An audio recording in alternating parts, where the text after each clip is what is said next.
안녕하세요. 늙은 어령 신현주입니다. 네, 이 방송에서는 기본소득의 문제점에 대해서 쭉 다뤄야 되는데 앞에 방송에서도 간간히 이렇게 들어가 있더라고요. 근데 사실 기본소득이라는 거는 장점도 사실 많긴 많아요. 그런데 기본소득은 지금 그 이재명을 중심으로 해서 그 이재명을 밀어주는 특정 집단이나 언론들의 그 과대 포장까지 다 들어간다고 해도 지금 이루어지는 기본소득 논의는 그거는 이건 말도 안 되는 기본소득에 대한 얘기고 이거는 정치적 용돈에 불과한 얘기거든요. 그래서 정말로 기본소득이 의미가 있으려면 1인당 월 뭐 우리나라 같은 경우에는 3만 달러 정도라 그러면 한 200만 원씩은 줘야지만 기본소득이 처음 그 다시 만들어지고 한참 기본소득 논의가 있었을 때에 가장 기본적인 기본소득의 개념에 맞는 거거든요. 그거 이하로 내려가기 시작을 하면은 그 기본소득의 의미는 점점 줄어듭니다.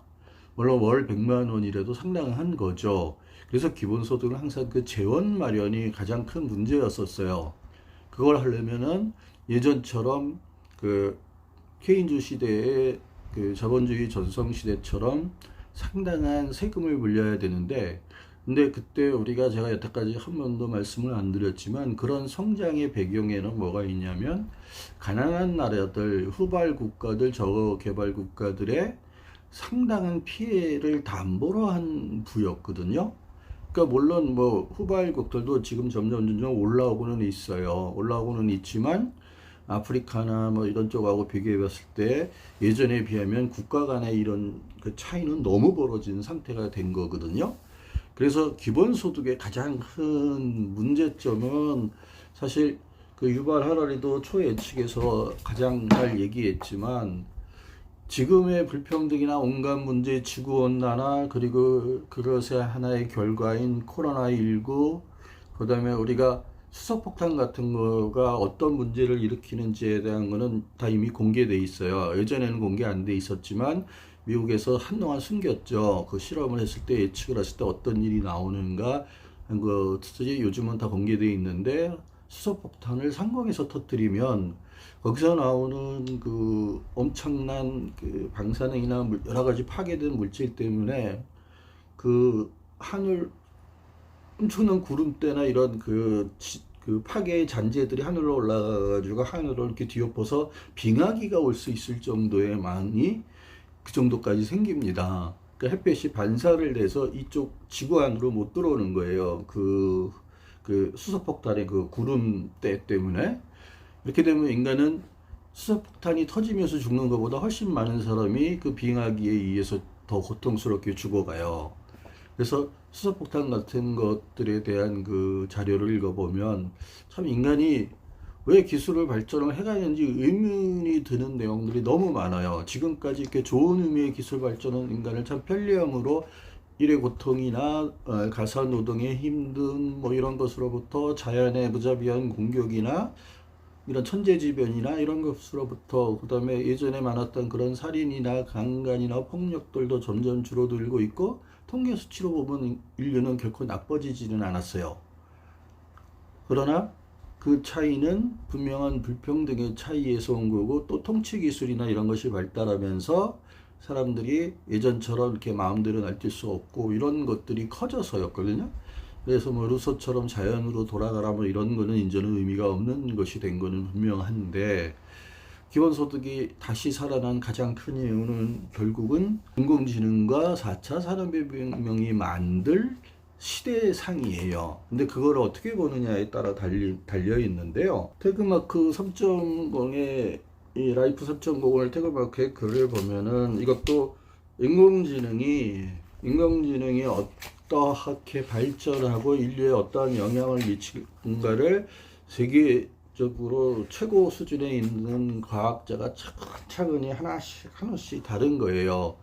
그러면서 인간의 그 생물학적인 뇌 이상이 나올 수도 있음을 얘기하는 거고 이 내용의 핵심은 그래서 인공지능이 인간 우호적인 형태로 미리 우리가 대비를 하지 않으면 인공지능이 인간을 지배할 거고 인공지능이 사악한 마음이나 이런 게 없다 그래도 그리고 마음이나 인식이나 지능을 만일 뭐 받지 않게 된다 그래도 그 자체적으로 그 인공지능의 효율성을 추구하거나 어떠한 그 목적 의식을 추구할 때 인간은 얼마든지 멸종될 수 있음을 얘기하는 내용들의 이것들이 하나씩 입증하는 책입니다. 내용이요. 그런데 이런 책들이 되게 많아요. 넘친할 정도로 많아서 저도 이 공부를 하면서 한동안 그 특이점이 온다를 읽고 나서는 저는 그때 정말 뭐 내가 지금 무슨 짓을 하고 있는 것이지 삶의 의미가 아무것도 없어졌어요. 어차피 인간은 벌레보다도 못한 존재로 전락을 할 텐데, 그래서 유발 하라리는 그걸 무용계급이라 그랬어요. 그 호모데우스에서 거대한 그 빅데이터를 통해서 만들어지는 그 인공지능의 그 데이터 처리에 의해서 만들어지는 거는요, 인간이 아무리 지능이 뛰어나고 다양하게 생각한다 그래도 얘네들이 예측 가능한 인간의 행동 반응들을, 그러니까 예를 들면 제가 막 어떤 여자하고 사귄다 그러면 인공지능이 예측을 다 해놓는 거예요. 그 여자가 만약 인공지능이 장착된 로봇이라고 만약 생각을 해봅시다. 아니면 그런 거를 이용할 수 있는 거라고 한다든지, 그래서 그러한 것들이 언제든지 그 상황에 따라서 얘네들이 주장하는 것처럼 컴퓨터에 다운로드 되듯이 뭐 빛의 속도로 그 많은 1초의 수조 번의 계산을 통해서 대응할 수 있다 그러면은, 제가 어떤 말을 할 때나 어떤 거 할 때 걔네들이 이 인공지능 컴퓨터가 하나의 말과 하나의 상황에서 어떠한 말이 나왔을 때 그것에 응대할 수 있는 가능성이 있는 확률적으로 분포를 시켜놔가지고 한 100만 가지를 만들어 놨대 봐요.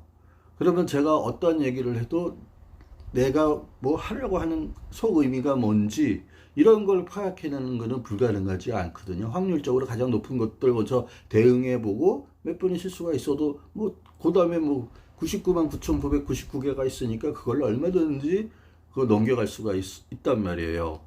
그러니까 빅데이터를 통한 인공지능의 가장 큰 무서움이라는 거는 그렇게 그들이 초지능이나 마음을 갖게 되거나 뭐 창발 현상에 의해서 그 영혼 같은 우리 인간만이 갖고 있다고 생각되는 것들을 갖게 되게 되면 뭐 그때는 이미 끝난 거지만, 그게 아니더라도 그러한 그 방대한 데이터들이 쌓이기 시작을 하면 그것으로서 얼마든지 인간을 마음대로 조절할 수가 있거든요.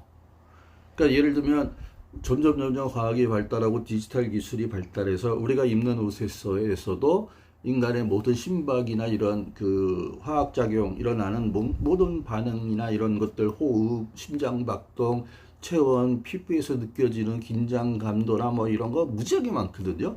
이런 것들을 다 특정할 수 있다 그러면 그 사람이 지금 어떤 상태인지 인공지능은 뭐 순식간에 알아내는 거거든요.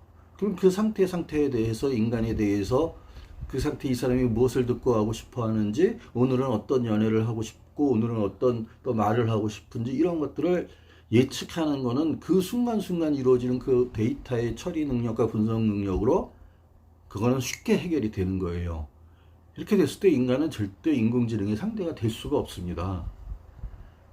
그리고 인공지능이 이 지구만이 아니라 우주를 개척하고 막 나갔을 때 인간이라는 존재가 대단히 불편한 존재일 뿐이다라는 결론에 이르면, 그래서 로봇이나 이런 것으로 얼마든지 대체될 수가 있다 그러면, 그럼 인공지능이 인간은 필요 없어도 돼 하고 결정을 내리는 순간, 그때까지는 계속 숨기고 가겠죠, 인공지능이. 그러다가 계산을 해보니까 인간이 지구에 있으면 지구의 피해를 보거나 이런 앞으로 더 발전에 피해를 볼 확률이 99%고 인간이 없어지면 좋아질 확률이 99%라 그러면 당연히 그 결정을 할 수밖에 없는 거죠.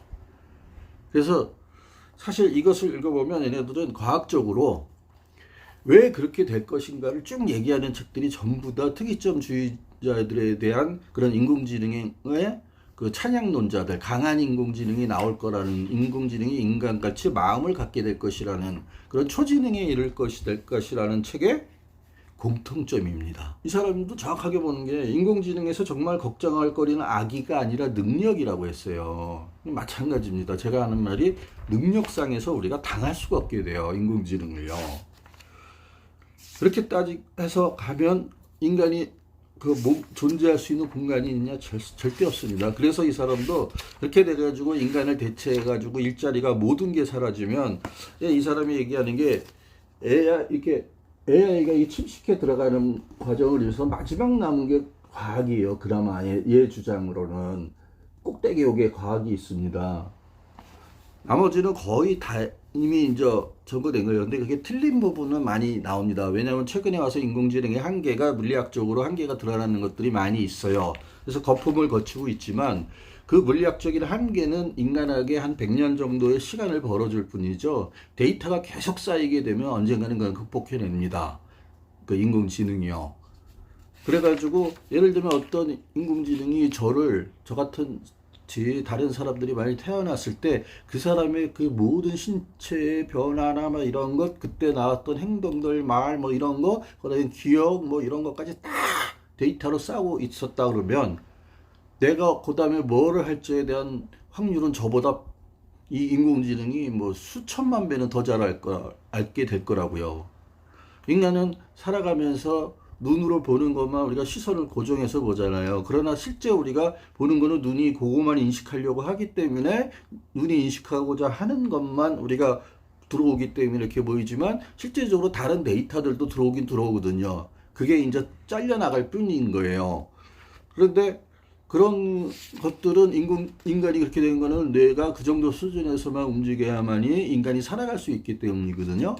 그런데 이런 육체라는 한계를 벗어나게 되면 그럴 필요가 없어진단 말이에요. 그럼 우리가 AI를 당할 수 없는 순간이 오게 되는 겁니다. 그래서 그런 데이터 처리 능력의 빠름이나 이런 능력이 결국은 신의 일일 것이라는 얘기예요. 그래서 그렇게 됐을 때 인간은 아무것도 할 일이 없을 때 뭐 할 거냐 해서 그런 것들의 편승에서 나온 게 기본소득의 부활인 거예요. 그럼 인간은 아무것도 할 게 없는데 그럼 어떡할 거냐? 그러면 그 돈 많이 버는 몇몇 그 초공룡들한테 걷어서 나눠주는 것밖에 방법이 없지 않냐 이런 거예요. 여기에 보면 그게 참 그러니까 다 나와요. 그 내용들이. 그리고 여러 가지 그 프로세스 알고리즘 뭐 이런 것도 나오고 이렇게 저쪽에 가면 이제 인공지능에 대한 책들이 되게 많이 있는데 인공지능이 제가 읽은 전문적인 서적들을 보면 맨 처음에 뭐가 나오냐면요. 컴퓨터는 인간이 처음에 못하는 일을 더 잘하기 위해서 만든 게 컴퓨터였어요. 그러니까 인간이 못하는 일을 하는 거니까 거기에서는 위협을 안 느꼈던 거예요. 초창기 컴퓨터에서는요. 근데 인공지능은 뭐냐?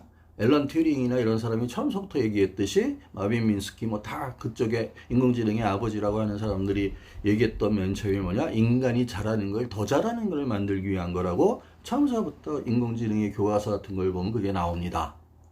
그래서 그거부터 출발해가지고 인간의 뇌에서 인간이 생각하고 할 수 있는 이러한 것들을 어떻게 또 그 정식화, 알고리즘화해 만들어는 거예요. 그래서 우리가 전체적으로 움직이는 거를 걔네들이 한꺼번에 할 수는 없겠지만 그거를 조각 내가지고 최종적으로 프로그램이니까 합칠 수 있거든요. 그렇게 됐을 때는 확 능가해 버리는 거죠. 그러니까 호모 데우스에서 그 호모사피엔스는 인간의 역사를 앞으로 좀 다룰 뿐이었었던 것이었고, 그래서 뭐 그거는 인류 고고학자들 중에서 누구나 보는 관점에 따라서는 유발 하라리처럼 볼 수도 있고 반대로 볼 수도 있거든요. 예를 들면 좀 이따 읽어드리겠지만 팩트 플리스를 쓴 이 사람은 전혀 다르게 세상을 본 사람이에요. 아무튼 근데 이 유발 하라리는 인공지능이 그렇게 발전할 거라고 본 거예요. 빅데이터와 유전공학과 그 다음에 인공지능이 그렇게 세상을 만들어 갈 것이고, 인간은 그 명상을 하거나 그 몸이 있기 때문에 그 고통을 통해서 느껴지는 거에 대해서 생각을 하거나 하는 이런 것밖에 없으니까 보다 창의적인 거 뭐 이런 인간적인 거에 몰두할 수밖에 없다라는 결론으로 쭉 가요. 그러니까 상당히 폐배론적인 내용이 많아요. 그러니까 어쩔 수 없겠죠. 그런 기술들을 옆에서 보고 있고 그 최고의 학자들하고 같이 있으면 실제 인공지능을 저도 이렇게 하려고 했었던 그 초창기에 사업을 할 때 했던 거 볼 때도 느껴지는 게 어휴, 솔직히 옆에서 보면 겁납니다. 그 인공지능이 풀어내는 것들을 보면요. 지금 핸드폰 하나에 얼마나 많은 것을 할 수 있으니까. 그거는 비교가 안 될 정도로 높아지는 게 인공지능이거든요. 여기 보면 내가 마지막에 이런 걸 썼어요. 쭉 그렇게 그거 설명하면서 과학은 모든 것을 아우르는 하나의 교의로 수렴하고 있고 하나로 딱 가고 있다는 거예요. 이 교의에 따르면 유기체는 알고리즘이며 생명은 데이터 처리 과정이다. 이게 이제 정보 이론이 발달하면서 이게 이제 이렇게 인공지능하고 합쳐진 거거든요. 이게 뭐 그 예를 들면 누구냐 그 존 폰 노이만이나 그런 마빈 민스키나 이런 그 인공지능의 아버지들이 쭉 왔다가 이게 클라우드 세넌들을 거쳐서 쭉 인공지능이 그 두 번의 겨울을 거쳐서 지금까지 올라오면서 이렇게 된 거예요. 그래서 모든 것은 결론적으로 비트라는 단위, 그러니까 인간의 경우에는 바이트가 되는데 아무튼 그런 그 전자라는 기본 입자라는 것들의 반응을 통해서 그것이 만들어내는 것이 최종적으로 인간이라는 이런 존재까지 만들어냈기 때문에 그 과정은 전부 다 정보 처리에 의해서 이루어지고 그 이 단백질 위주로 우리가 진화해 온 것들은 그 정보 처리를 위한 그냥 도구일 뿐이라는 거예요. 핵심은 정보 처리라는 거거든요. 그래서 그 우리가 양자역학으로 가면은 결론적으로 정보 처리로 갑니다. 그게 이제 양자 터널 영상 같은 경우에는 뭐 정말 빛의 속도보다도 쫓아갈 수 없이 멀리 떨어진 곳에서 양자 얽힘이 깨지면 이쪽에 있던 하나의 양자가 깨지면 저쪽의 성질도 동시에 바뀌어요. 그런 주장을 하는 거예요. 뭐 그래서 짧은 거리에서는 뭐 수학적으로는 증명을 했대는데 실제 그렇게 될지는 잘 모르겠습니다. 하여튼 걔네들 주장은 그래요. 양자역학은. 그래서 생명은 데이터 처리 과정이다. 지능이 의식에서 분리되고 있다. 그래서 인간만이 사고하고 이런다고 생각하고 거기서 지능이 나온다고 생각을 한 거예요. 왜 그러냐면은 인간이 유인원하고 침팬지하고의 차이에는 2%의 잃어버린 고리의 유전적인 차이가 있는데 진화론자, 그러니까 아주 그 전통적인 자연 선택을 주장하는 아주 그 리처드 도킨스류의 진화론자로는 98%가 침팬지하고 똑같기 때문에 인간은 별거 아니다라는 거예요. 그 2% 빼기 다르지 않기 때문에. 그래서 이 2% 다른 것이 더 발전해서 인공지능 같은 게 나오면 인간은 얼마든지 진화상에서 멸종해도 된다라는 개념이거든요. 그럼 물론 리처드 도킨스도 인공지능이 인간 친화적으로 발전해야 되는 뭐 미래를 위한 그 회의인가 뭐 거기에도 가입하고 막 이러는데요. 아, 가입 안 했나? 그런데 그런 거예요. 그런데 인간이 저는 그 2% 다른 것 때문에 인간이 위대함이 나온다고 생각하고 이런 변화와 발전과 이 모든 것을 만들었다고 생각하는 사람이거든요. 그 다름에 저는 초점을 맞춘 사람이에요. 그래서 어저께 말씀드렸던 이거 애인, 이 성선택을 하기 위해서 인간이 어떻게 발전했는가는 그 2%에 주목한 부분이거든요. 이거는 원래 다윈의 인간의 유래에서 상당히 영향을 받은 책이에요. 근데 인간의 유래는 리처드 도킨스류의 진화론자들이 많아지면서 그거는 많은 사람들의 기억 속에서 사라졌습니다. 그거를 다시 꺼내내는 사람이에요. 읽을수록 매혹적이더라고요. 그런데 아무튼 그래서 그런 인간만의 특징이었던 지능이 의식에서 분리되고 있다라는 거 뭐냐? 이 생물학적인 거는 필요 없어지는 거는 거예요. 데이터 처리나 인공지능으로서도 지능은 얼마든지 생기고 그렇게 될 경우에는 인간이 갖는 한계를 확 뛰어넘을 거라는 얘기입니다. 그래서 지능이 의식에서 분리되고 있다예요.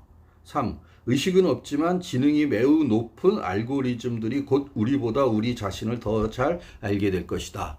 이게 제가 앞에 말씀드렸던 그 내용인 거고요. 그리고 이 세 과정은 세 가지 중요한 질문을 제기한다. 당신이 이 책을 덮은 뒤에도 이 질문들이 오랫동안 당신의 마음속에 남아있기를 바란다. 이 사람은 뭐 어떻게든지 그 유발 하라리가 나중에 설명할게요. 이렇게 한 이유를 1. 유기체는 단지 알고리즘이고 생명은 실제로 데이터 처리 과정에 불과할까? 이거에 대해서 고민해 보라는 거죠. 지능과 의식 중에 무엇이 더 가치 있을까? 정말 똑똑해지는 게 가치 있는 걸까?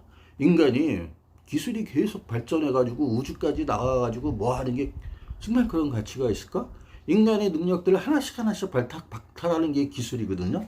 이제 차 운전이나 이런 것조차도 이제 저거 하자라는 거 아닙니까? 자율주행차가 하게 하고, 인간은 그 안에서 그 뭐 하죠? 책 읽나요? 뭐 하나? 안에서 섹스하나? 뭐 하나? 예전에는 인간들이 하면서 인간의 가치로 여겨졌던 것들이 점점점 그런 게 이제 점점 없어집니다. 모든 것들이요. 그래서 인간은 이제는 누워서 말로만 뭐 하면 뭐 텔레비 켜주고 뭐 하고 채널 바뀌고 뭐 하고 인터랙티브한 게 되면은 야 나는 여기서 이렇게 드라마가 흘러가게 할 거야 하면은 그게 막 순식간에 인공지능이 막 움직여가지고 그 편으로 해가지고 새로운 그 영화의 장르로 확 돌려버릴 수도 있거든요. 그리고 요즘은 점점 더 발달하게 되면 인간의 이 머리털 휘날리는 것까지 완벽하게 구현해낼 수 있을 텐데 얼마든지 자기만의 드라마를 떠들면 할 수 있을 정도로 발전을 할 거란 말이에요. 그런 것들이 다 널려있을 때 인간은 도대체 뭘 할 거냐는 거죠. 근데 정말로 인간이 돈만 주고 기본소득 같은 것만 받고 있으면 인간이 그거 행복해서 다 살까? 그리고 불평등이 완전히 없어질까? 저는 잘 모르겠어요. 그런 삶을 상상조차 하기 힘들고 그게 행복한 건지 좋은 건지도 잘 모르겠고 인간의 가치가 어떻게 되는 건지도 솔직히 모르겠어요. 이게 그런 세상으로 지금 가고 있다라는 거고 가고 있잖아요. 의식은 없지만 지능이 매우 높은 알고리즘이 우리보다 우리 자신을 더 잘 알게 되면서 사회, 정치, 일상에 어떤 일이 일어날까? 그 유발 하라리는 이 기술의 발전에 압도되면서 어마어마하게 걱정을 합니다. 그래서 호모데우스는 호모사피엔스에서 지능이 있는 인간에서 호모데우스로 극소수만 신의 영역으로 올라간다는 거예요. 그러나 특이점주의자는 그 이상으로 간다는 거고, 그 커즈와일은 뭐 인간이 뭐 이렇게 다운로드 뇌를 받으면 10억 배 이상 인간이 뭐 똑똑해진다는데 그거는 뇌과학적으로나 물리적으로 절대 그거는 될 수 없는 거고, 그 이유 커즈와일은 그 이후 그런 주장을 할 수 없었을 겁니다. 그건 말이 안 되는 내용이니까. 그런데 그 유발 하라리가 그 다음에 그거에 대한 21세기를 위한 21세기 그 21가지 이 제언이 이 호모사피엔스 시리즈의 거의 저는 완결판이라고 보거든요. 그래서 이 3편에서는 그 인간의 역사를 쭉 다루는 것에서 넘어서 드디어 역사의 끝은 연기되었다 뭐 이렇게 하면서 21가지의 주제를 가지고 쭉 얘기하는데 인간이 알고리즘 그 인공지능으로 대체되는 과정을 쫙 얘기를 합니다. 근데 이 사람은 그 인공지능이 특이점주의자들처럼 마음이나 이런 걸 갖게 되지 않을 거라고 생각을 해요. 저도 그거에는 동의합니다. 저는 인공지능은 그런 그 특이점주의자들이 예상하는 그런 식으로 발전하지 않고 그들만의 방식으로 발전을 할 거라고 생각을 해요.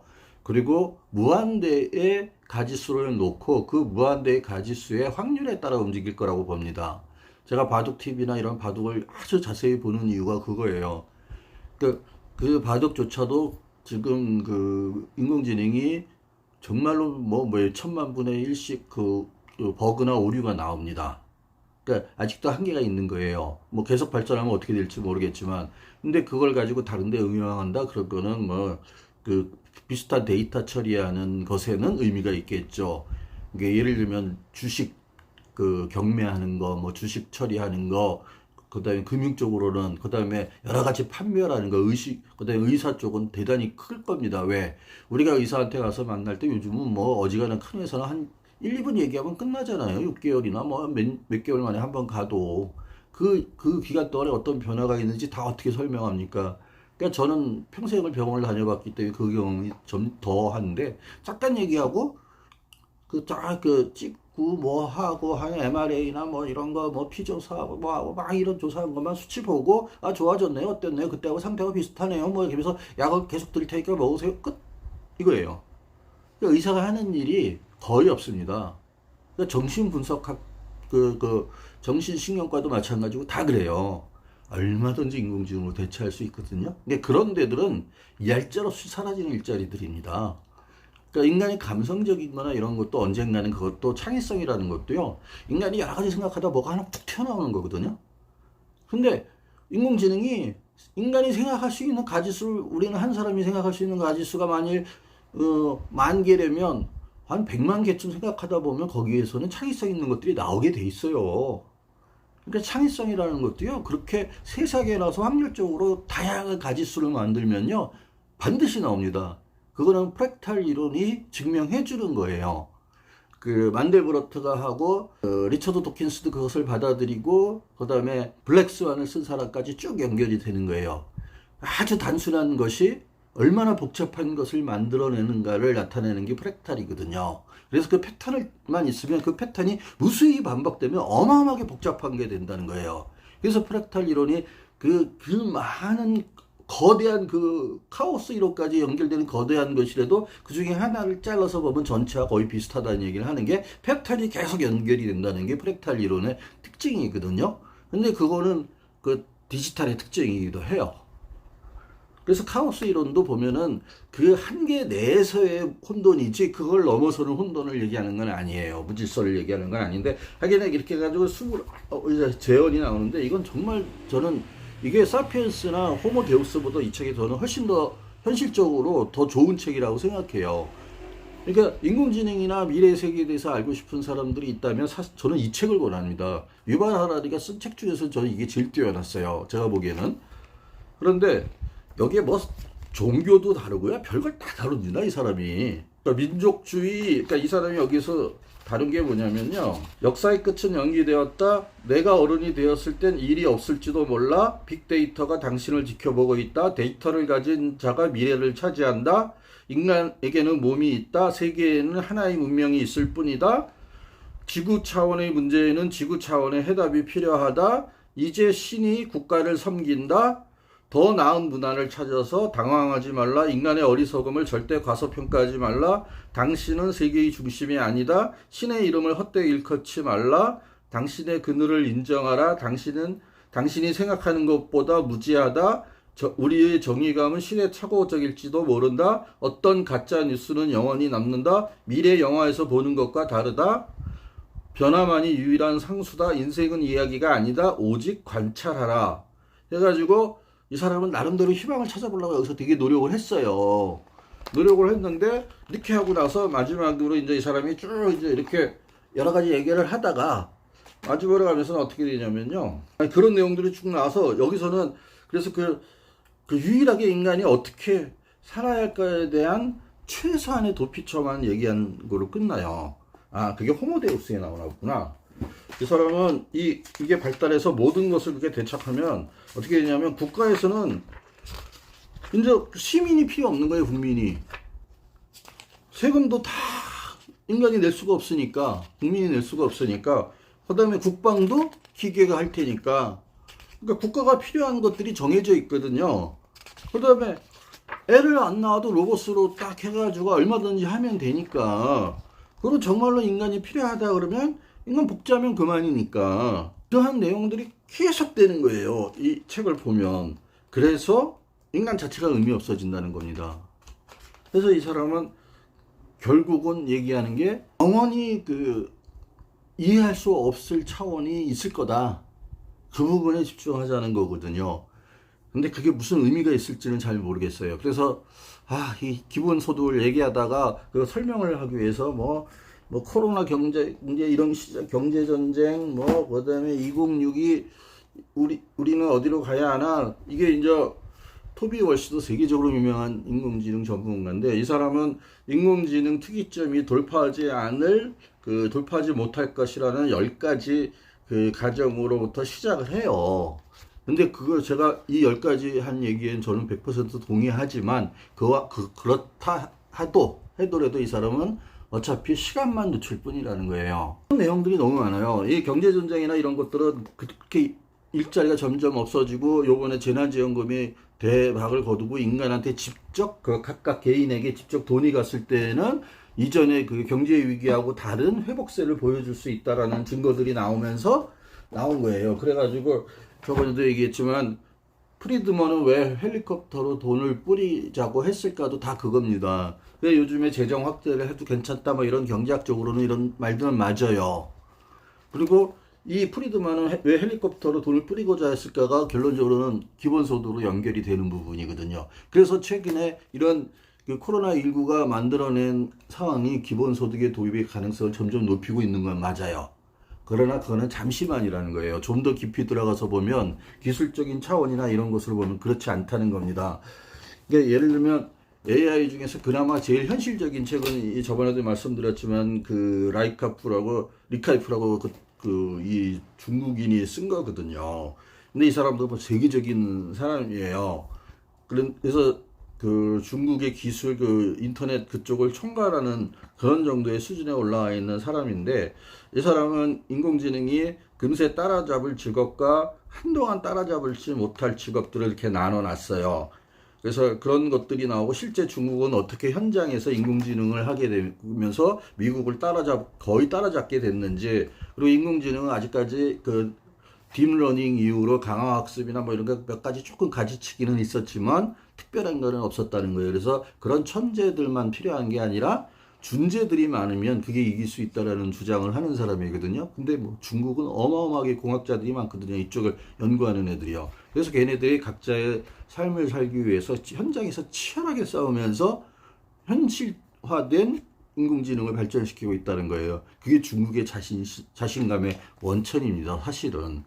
그랬을 때 중국이 미국이고 뭐가 다 필요 없다 이렇게 될 수도 있어요. 정말로 현장에서 이렇게 해가지고 새로운 생산성을 만들어내고 새로운 부를 창출한다 그러면 그건 얘기가 틀려지는 게 되거든요. 그럼 완전히 초강대국이 되는 거거든요.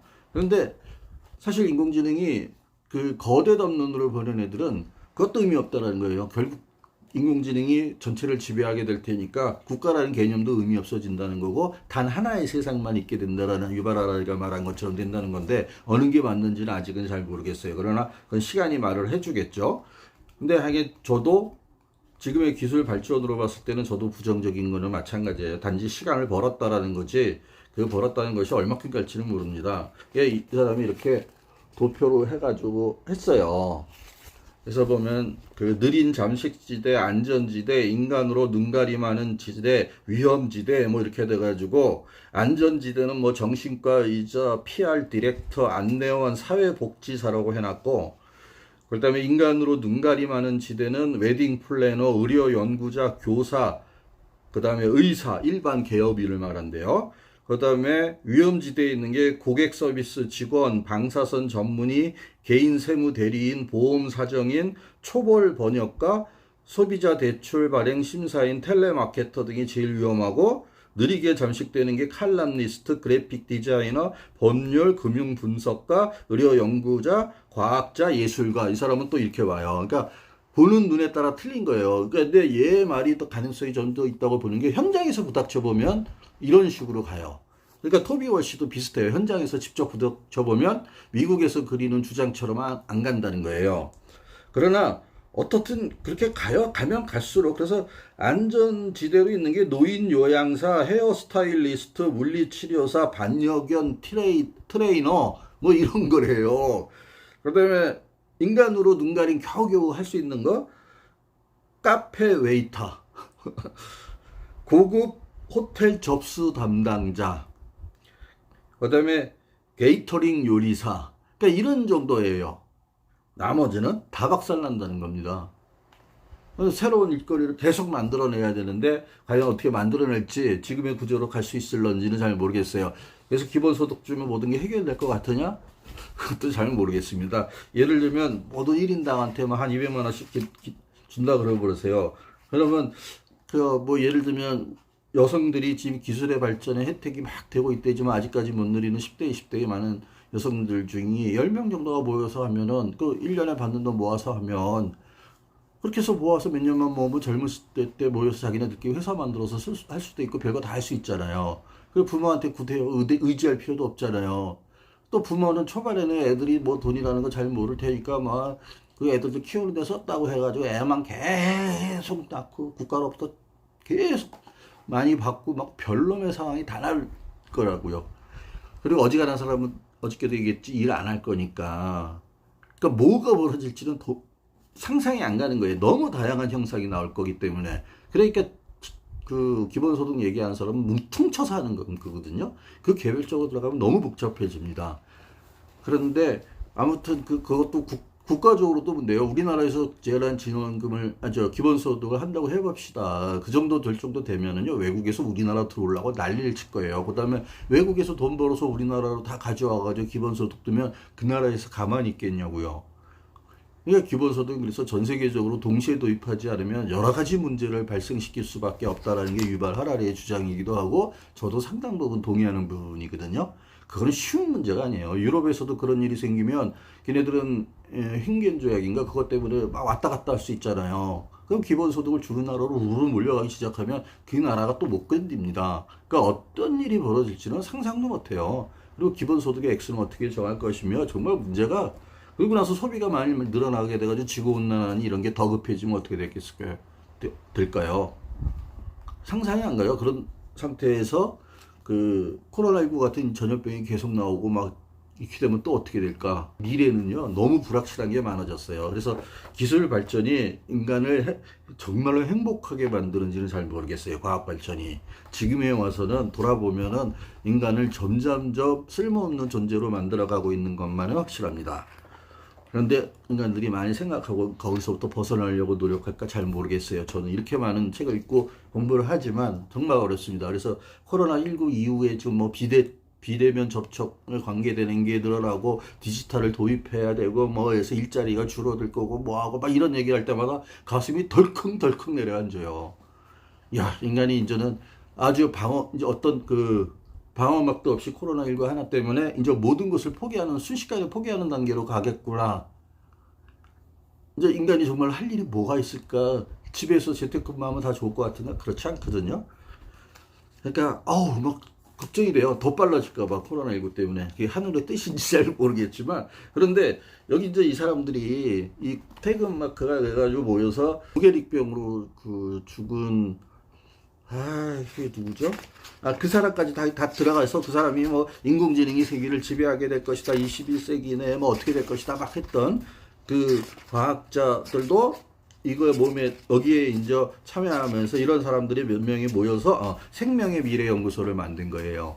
이런 데들이 인공지능으로 우리나라에서 어디냐 카이스트에서 무기 인공 지능을 도입한 무기 개발하겠다니까 얘네들이 막 항의하고 막 이렇게 돼가지고 카이스트에서 포기하고 안 하겠다고 하고 그런 거 아니에요. 우리나라에는 그런 얘네들이 와서 얘기하는 게 먹히겠지만 과연 중국이나 이런 독재국가 같은 나라에서는 먹힐지 그리고 어느 한 국가에서 미국 같은 나라도가 안 할 리가 없거든요. 지금 제일 많이 하고 있을 텐데 미국 같은 데서 하고 있을 때 어떻게 할 거냐 되는 문제가 되거든요. 미국은 팽창주의고 자기네들이 1등을 놓치는 거를 용납하지 못하는 나라이기 때문에 걔네들은 무조건 글로 갑니다. 그렇기 때문에 그거를 여태까지 보았던 다른 나라들이 안 할 수가 없는 거예요. 미국은 뭐 하면 자기네들하고 비슷해지기만 하면 어느 나라든지 다 죽여버리는 나라인데 걔네들한테 어떻게 미래를 맡기고 가만히 앉아서 기다립니까? 중국만이 아니라 모든 나라가 안 그럴 수가 없어요. 미국이라는 나라 때문에. 그러니까 정말 악의 제국은 미국이에요. 그러니까 미국이 그것을 갖고 있는 한 다른 나라를 대비할 수밖에 없는 거예요.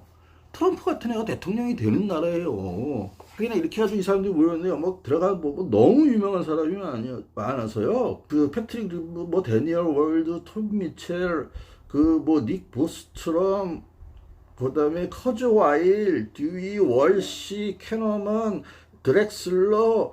그러니까 여러분들이 저처럼 이제 지적인 지식을 흡수하는데 미친놈이 아닌 이상 모르실 수밖에 없지만 그 유명한 사람들이 여기 어마어마하게 들어가 있고 심지어는요 데미스 하사비스 얘가 구글에서 딥마인드 그거 회장하고 했던 애예요.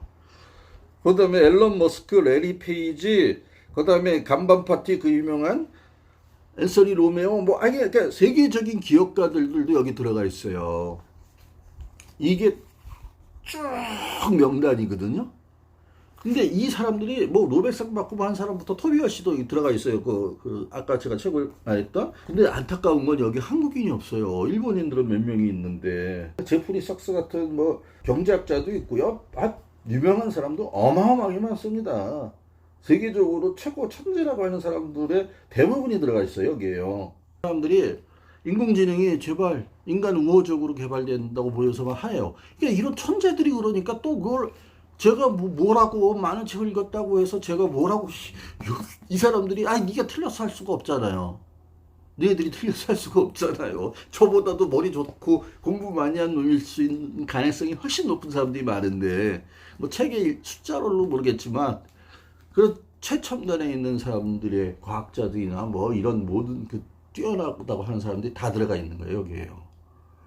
그러니까 이건 무시할 수도 없고 안 할 수도 없고, 그래서 기본소득에 대해서 반대에 대해서 설명하고 기본소득이 다시 살아난 이유에 대해서 설명하려니까 이런 걸 다시 보게 됐어요. 그래서 죽겠네. 그래서 다시 옛날에 그 특이점이 온다를 읽었을 때 그 절망감 같은 거, 그런 걸 다시 느낍니다. 아무튼 기본소득이 제대로 되려면 확실하게 줘야 되고요. 그렇지 않으면 기본소득 도입은 대단히 고민을 하고 해야 됩니다. 그건 정치적으로 섣불리 할 수 있는 문제도 아니고요. 코로나19가 왔다고 해서 재난지원금이 한번 성공했다고 해서 그렇게 쉽게 결정할 문제가 아닙니다. 물론 재난지원금은 2차, 3차까지 줘야 된다는 건 저는 동의해요. 그건 100% 저도 주장하고, 제가 우리나라 기재부가 지금 하는 거에 제일 열받는 것 중에 하나가, 홍남기한테 제일 화나는 것 중에 하나가 그런 부분인데, 소득은 제가 쫙 설명을 해야 되는데 하다 보니까 제가 너무 다시 옛날로 돌아가서 다운이 되는 것 같아가지고 죽겠어요. 너무 암울해요. 기술의 미래를 보고 있으면 암울합니다. 인류에게 남은 시간이 얼마인지 정말 암울해요. 공부하면 할수록. 그러니까 막 자기 자식들 뭐 이렇게 하는 거 보면 참 막 이렇게 보고 있으면 저거 다 찌랄인데 뭐 이런 생각밖에 안 들고 뭐 이렇게 돼요. 정답은 뭔지는 잘 모르겠습니다. 그러나 해야 된다면 기본소득이 그나마 인간이 누릴 수 있는 마지막에 그 해방처고 피난처고 탈출구라면 못하겠습니까? 해야겠죠. 근데 만약 한다면 정말로 1인당 200에서 300을 주지 않는 기본소득은 의미가 없고요. 전 세계와 조율을 해서 해야 된다는 것은 무조건입니다.